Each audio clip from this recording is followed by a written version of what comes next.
Hello everyone and welcome back to my YouTube channel with another informative and useful video. So guys, in this video I'm gonna be showing you how can you fix message unavailable on Instagram.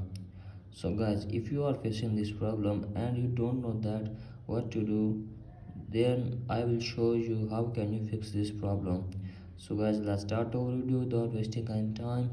So guys, first of all, you have to just simply close this page, and after that you have to already know that the message is not been deleted by other person. If the message has been deleted by other person, then you will not be able to see the message.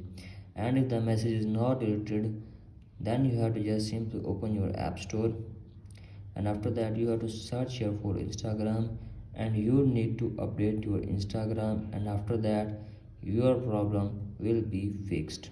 So guys, simply update your Instagram, and after that hopefully your problem will be fixed. So that's it for today guys, hope this video helps you. If you like the video, please subscribe to my YouTube channel as well. Thank you.